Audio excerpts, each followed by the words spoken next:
अब कतिपय विषयहरू नीति कार्यक्रममै ल्याइराख्नुपर्ने विषयहरू पर्दैन।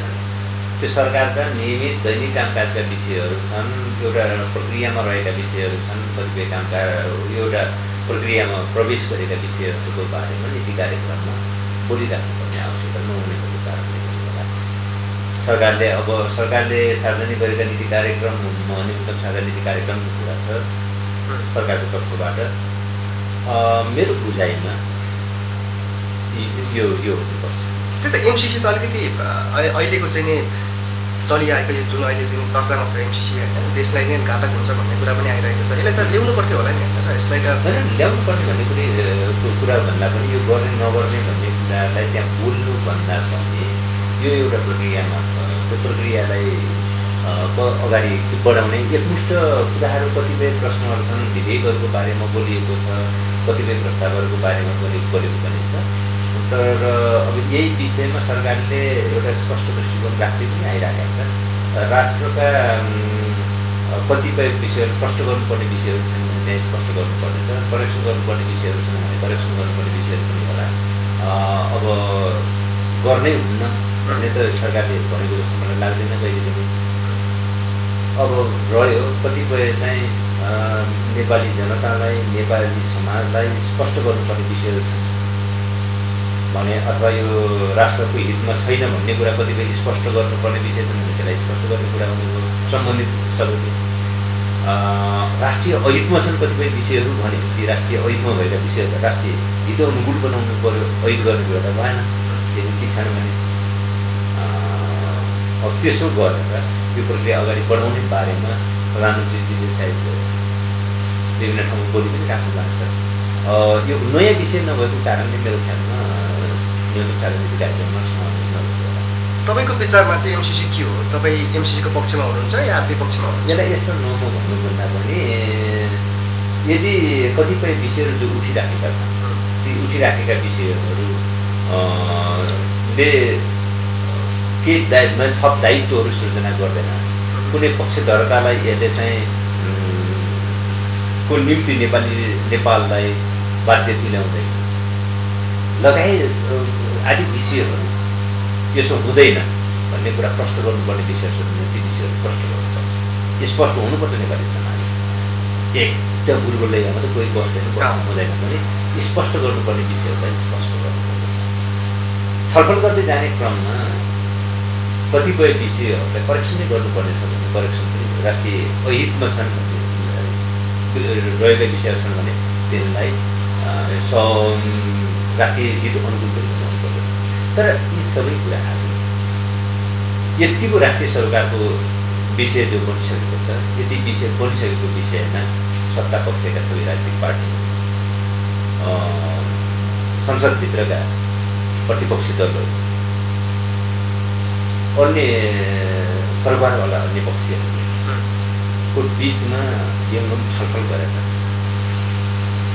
एउटा राष्ट्रिय दृष्टिकोण निर्माण गरेर यस सम्बन्धी एउटा टुङ्गोमा निष्कर्षमा पुग्नु उपयुक्त हुन्छ मेरो विचार। केपी शर्मा ओलीको हिजोको अभिव्यक्तिहरू धेरै विषयमा उहाँले अभिव्यक्तिहरू दिनुभयो, ती अभिव्यक्तिहरूमा तपाईँको आपत्ति छ कि छैन? होइन, आपत्ति भन्नुभन्दा पनि उहाँले बोल्नुभयो, मेरा असहमतिहरू हुन सक्छन्, आपत्ति नै गर्नुपर्ने कुरा के भयो र उहाँको भनाइ, उहाँको कुरा हो त्यो। उहाँको भनाइ सबैले विश्वास गर्नुपर्छ भन्ने पनि छैन, लागू गर्नुपर्छ त छन् भन्ने छैन होइन। त्यस कारणले उहाँले अभिव्यक्त गरेका कुराप्रति असहमति जनाउनु सक्छ होला, मेरा कतिपय अब आपत्ति भन्ने कुरा भएन। तर जहाँसम्म उहाँले जे विषय प्रस्तुत गर्नुभयो नि त्यो सत्ताबाट म सत्तारूढ छैन भन्ने कुरा भन्दै पनि सत्ताबाट बाहिरिनुको पीडा चाहिँ उहाँले अलिक बढी नै पोखेको जस्तो मैले अनुभूति गरेँ। जस्तो कि अब शेरबहादुर देउवा प्रधानमन्त्री भएको पनि महिना दिनभन्दा बेसी हुन लागिसक्यो होइन, मन्त्रीमण्डल विस्तार भइसकेको छैन, किन ढिलो भइरहेको छ? अब छिटै हुन्छ, छिटै कहिलेसम्म? केही दिनमा चाहिँ सरकारी गठबन्धन आउँछ। तपाईँले पनि केही रोल पाउनुहुन्छ? होइन, यो व्यक्तिगत कुरा होइन। आज हाम्रो पार्टीले हामी अघिल्लो पटक 2-3 वर्ष चाहिँ मन्त्री भइसकेका साथीहरू यो पटक चाहिँ सरकारमा सहभागी नबनौँ भनेर हामी आफैले पनि राखेका छौँ राय। हामी पार्टीमा त्यही अनुसार छलफल गरिरहेका छौँ। त्यस कारणले अहिले हामीले त्यो आकाङ्क्षा राखेका छैनौँ। सरकारले एउटा कतिपयले भनिरहेका छन् अहिलेको सरकारले एउटा राम्रो काम गरेको छ, सुरुवातीमै कुलमान घिसिङलाई नियुक्त गरेको छ फेरि पनि, तर कतिले कुलमान घिसिङ नै उपयुक्त व्यक्ति हुन् र अरू पनि त क्यापेबल व्यक्ति थिए होला भन्ने खालको प्रश्न पनि उठेको छ। यसो होला, यसलाई के पनि भन्न सकिएला भनेपछि यो प्राविधिक विषय पनि सरकारसँग 1.5 वर्षको टाइम मात्र छ। 1.5 वर्षभित्र गर्नुपर्ने धेरै चुनौतीपूर्ण कामहरू पनि छन्। सायद कुलमान घिसिङ जस्तो एकजना राष्ट्रिय सेवक जसले आफूलाई व्यवहारबाट साबित गर्नुभएको छ, एकजना कर्मठ र एउटा सक्षम प्रशासकको रूपमा उहाँले आफूलाई स्थापित पनि गर्नुभएको, सायद अरू विषयभन्दा पनि उहाँलाई नै अहिले त्यो जिम्मेवारी प्रदान गर्दाखेरि 1.5 वर्षको समयलाई, छोटो समयलाई अधिकतम सदुपयोग गर्न सकिन्छ भन्ने सरकारको विश्वास भएको होला।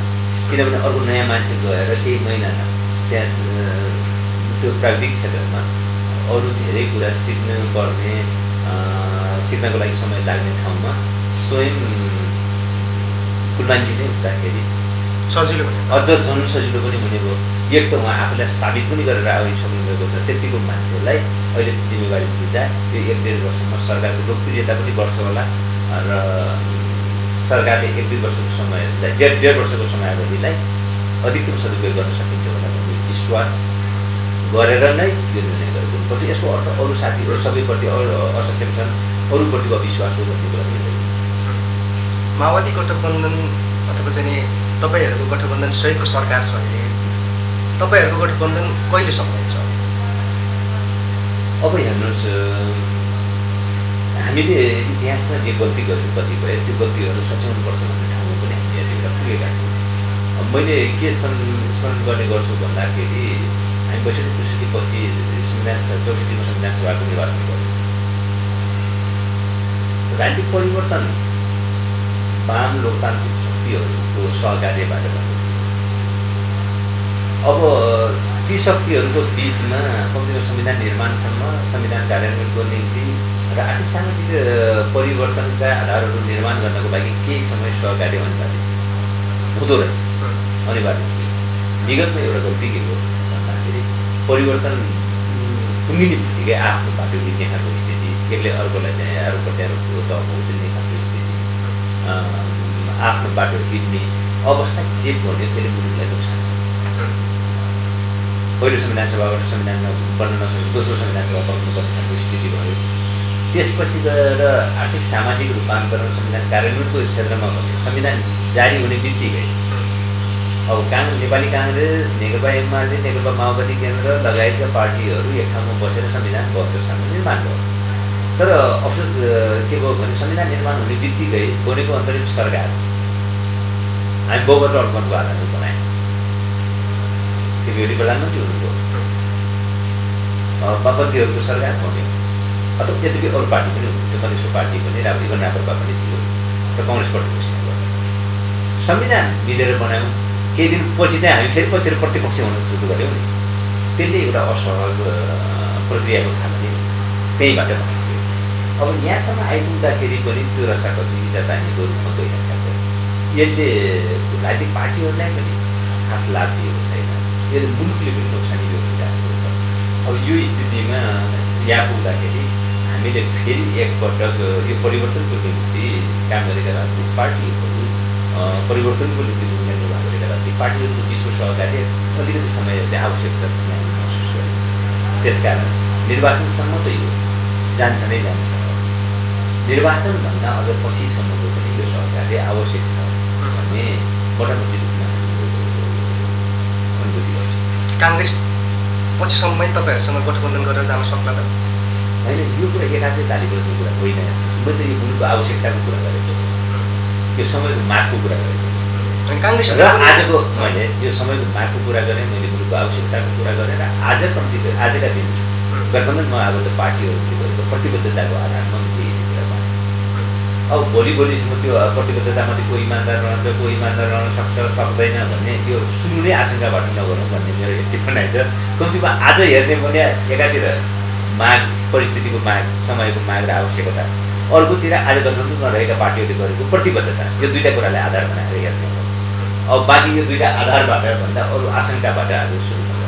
त्यो त काङ्ग्रेसभित्र पनि सन्तुष्टि चाहिँ जनाइरहेका छैनन्। कतिपय नेताहरूले बिपीको सिद्धान्तमा काङ्ग्रेस हिँडेन भन्ने खालको कुरा पनि गरिरहेका छन् होइन। यो कुराहरू त फेरि तपाईँहरूलाई अप्ठ्यारो पार्ला नि त? होइन, यो कुनै पनि पार्टीभित्र अब यो पार्टीको आन्तरिक लोकतन्त्रको कुरा पनि हुन्छ, आन्तरिक लोकतन्त्रको अभ्यासको कुराहरू हुन्छ। हरेक विषयमा हरेक पार्टीहरू हुन्छ, प्रत्येक एजेन्डामा प्रत्येक निर्णयमा सर्वसम्मत हुन्छ भन्ने पनि छैन।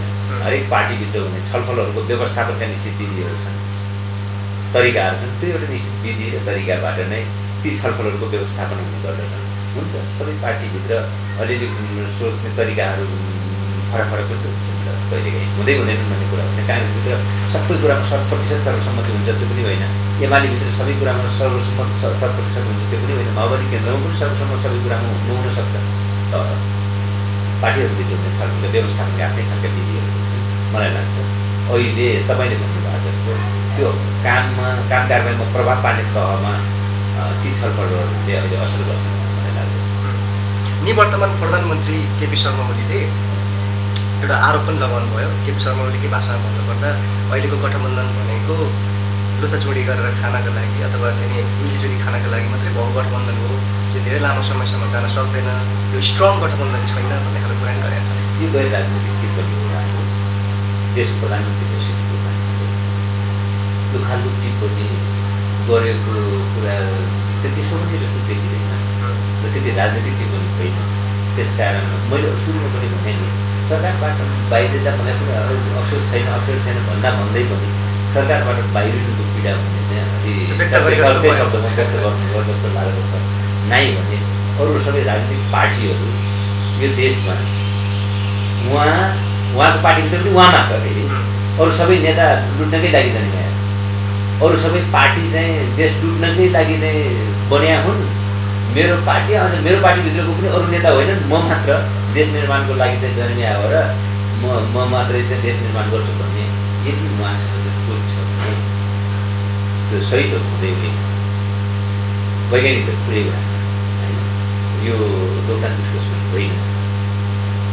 मैले अघि बाहिर बाहिर जाने पीडा हो। अब नेकपा एमालेभित्र पनि कुराहरू मिलिरहेको छैन। माधव कुमार नेपाल पक्ष र यता केपी शर्मा ओली बिचमा के छ गठबन्धन, के छ सम्भावना, के देख्नुहुन्छ तपाईँ? अब पहिलो कुरा नि ओलीजीले संसद विघोषण गरेर अब यो प्रणालीको औचित्यमाथि प्रश्न उहाँले रेज गर्नु,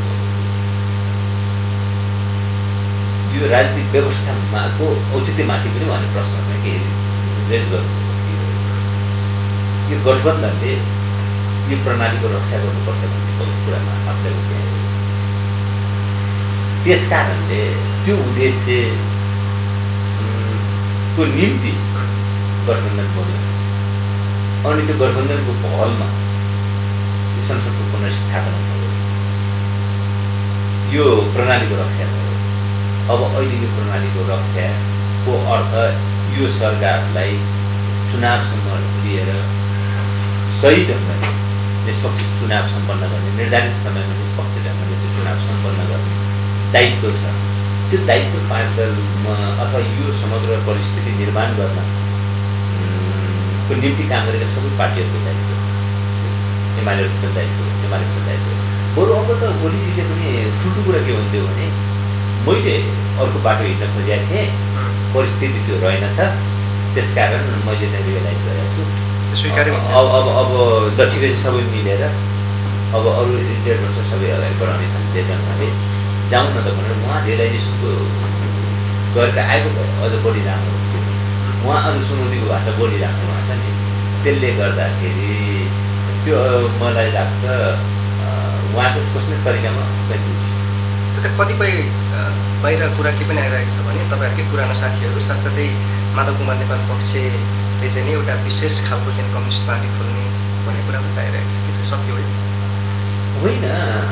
अब यो कुरा त प्रश्न हो त। माधव नेपालजीहरूसँग पनि भइराखेको छलफल हामीले जुन उद्देश्यको निम्ति कम्युनिस्ट पार्टी गठन गर्ने भनेका थियौँ, अझ हिजो एमाले र माओवादी केन्द्र मात्र होइन, छरिरहेका सबै साना कम्युनिस्ट समूहहरूलाई एकीकृत गर्ने एउटा वृहत कम्युनिस्ट केन्द्र निर्माण गर्ने उद्देश्यको निम्ति नै हामीले नेकपा गठन गरेका।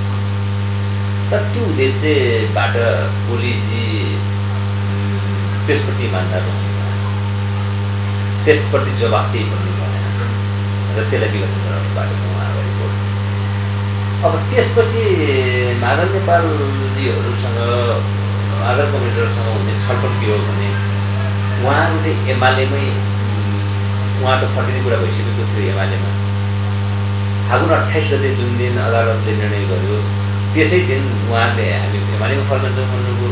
हामीले ठिक छ, यो कुरा चाहिँ पार्टीहरू टुटफुट हुनु, विभाजित हुनु राम्रो कुरा होइन, नेकपा नै एक ठाउँ भएको भए अझ राम्रो हुन्थ्यो र ठिकै छ आफ्नो ठाउँमा। तर आफ्नो ठाउँमा जहाँ बसे पनि हामीले भनेको एउटै त्यति मात्र थियो, कम्युनिस्ट आन्दोलनलाई एकीकृत गर्ने जो झन्डा हिजो हामीले उठाएका छौँ, जो जहाँ जहाँ भएपछि पनि त्यो कम्युनिस्ट आन्दोलनलाई एकीकृत गर्ने झन्डा चाहिँ उठाएका अथवा त्यो कुरा चाहिँ त्यो विषयलाई चाहिँ हामीले कुनै सकारात्मक योगदान गरौँ जो जान्छौँ त्यहीबाट, यति कुरा भनेको उहाँहरूसँग भएको छलफलको कुरा यति हो। त्यो कुरा त उहाँहरू त्यही बसेर अथवा गर्न सक्नुहुन्छ भन्ने हो, गर्न सकिन्छ भन्ने उहाँहरूको विश्वास थियो। हाम्रो पनि के थियो भने उहाँहरूले फेरि कम्युनिस्ट आन्दोलनलाई एकीकृत गर्न एमाले भित्रै बसेर त्यति सकारात्मक योगदान नै हुन्छ होला भन्ने हाम्रो विश्वास थियो।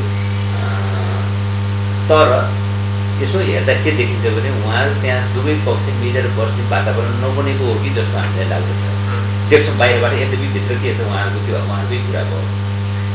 उहाँहरू एकताबद्ध भएपछि पनि नयाँ स्तरबाट कम्युनिस्ट आन्दोलनको लाई एकीकृत गर्ने कुरा छलफलको रूपमा अगाडि बढ्ला अथवा उहाँहरू प्रथम त राजनीतिक समय रहनु नै भएन भनेपछि अब त्यसपछि के गर्ने भन्ने बारेमा पनि यो कुरा त स्वाभाविक ढङ्गले कम्युनिस्ट आन्दोलनलाई एकीकृत गर्ने कुरालाई नयाँ स्तरबाट अगाडि बढ्नुपर्ला त्यो अरू कुरा हो। तर हामी अहिले उहाँहरू विभाजन हुने कि एकताबद्ध हुने भन्ने कुरामा सामान्यतः राजनीतिक पार्टीहरू विभाजित हुनुहुँदा एकताबद्ध हुनु राम्रो कुरा हो। त्यसैले यो विषयमा हाम्रो अरू बाँकी छैन। त्यो त विगतमा के भयो त्यो कुराहरूलाई छोडौँ।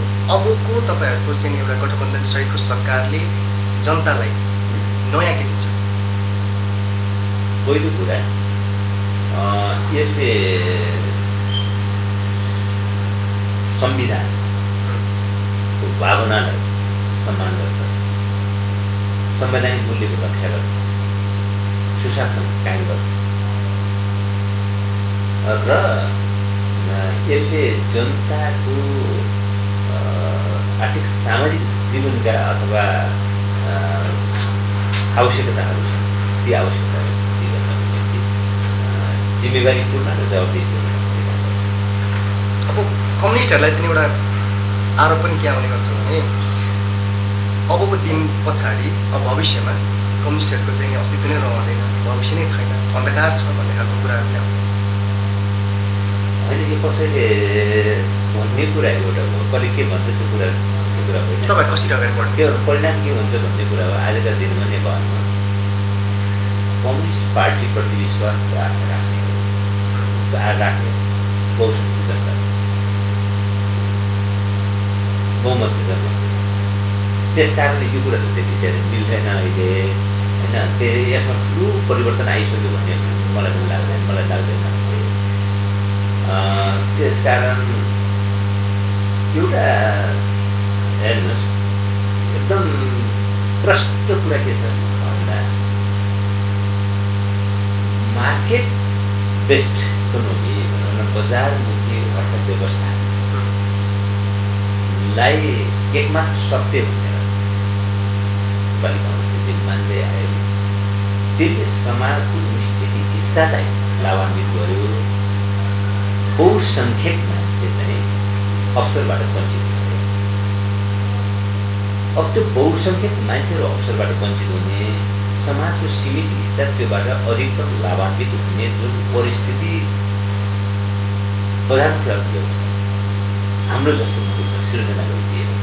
हाम्रो जस्तो सिर्जना गरिदिएको छ।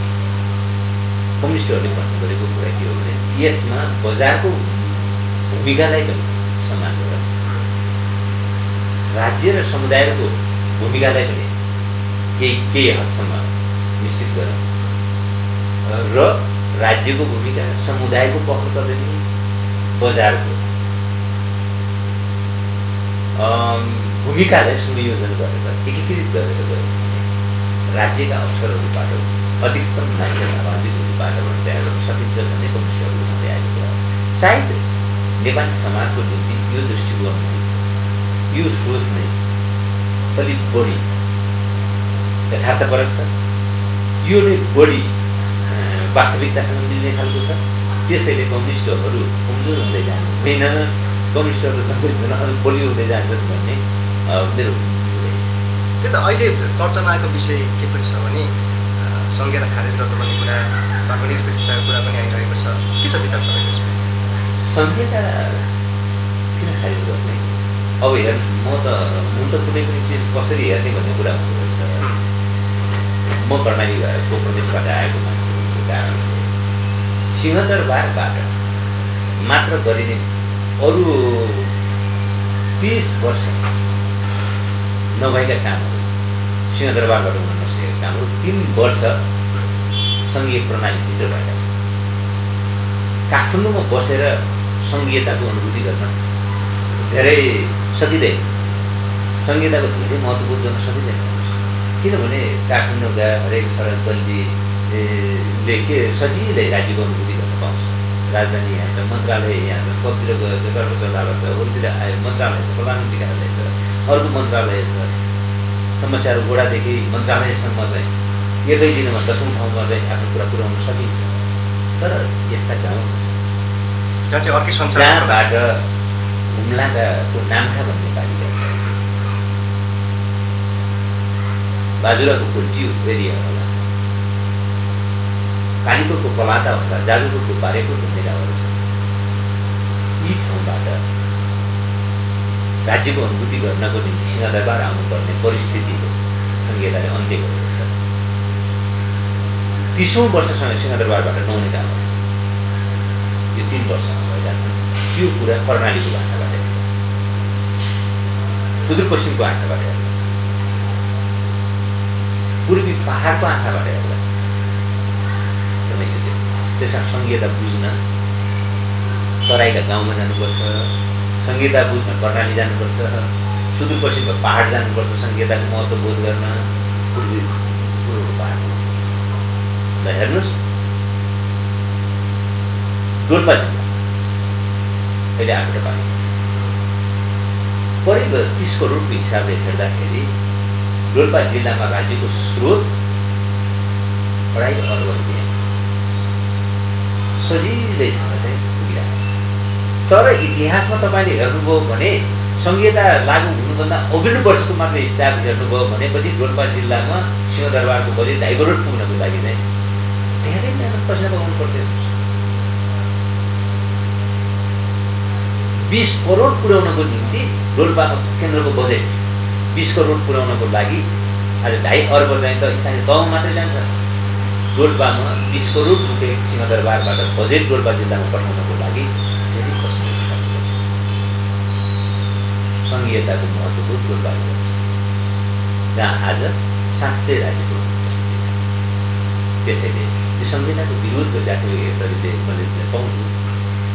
सिंहदरबारमा बसेर त संहिता धेरै आवश्यक नदेखिन सक्छ।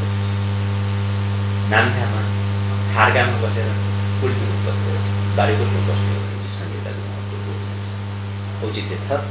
यो अहिले तरकारी गर्नुपर्ने भन्ने कुरा यो प्रतिगामी कुरा हुन्छ। हामी कार्यक्रमको अन्त्यतिर पनि आइसकेका छौँ। मैले सोध्न बिर्सेका तपाईँलाई भन्न मन लागेको कि सन्देश? ठिक छ, धन्यवाद छ। आजको अवस्था सँगै लोकतान्त्रिक गणतन्त्र मुलुकमा स्थापित भएको छ। गर्नु हो, यसप्रति जनताको अपेक्षाहरू अझ धेरै छन्। ती धेरै अपेक्षाहरू पुरा गर्न बाँकी छ। यसो भन्नुको अर्थ यो होइन यो प्रणालीको औचित्य छैन भन्ने कुरा यसको अर्थ लाग्दैन। यो विगत भन्दा हामी धेरै प्रगतिशील रूपान्तरणको बाटोमा अगाडि बढिराखेका छौँ। कुरा गर्न बाँकी छ धेरै कुरा, तर यही बाटोबाट हामीले त्यो कुरा हुँदै जानेछ। हामी सबैले सकारात्मक सोच राख्छौँ। धन्यवाद। कार्यक्रममा आइदिनुभयो, धेरै धेरै धन्यवाद।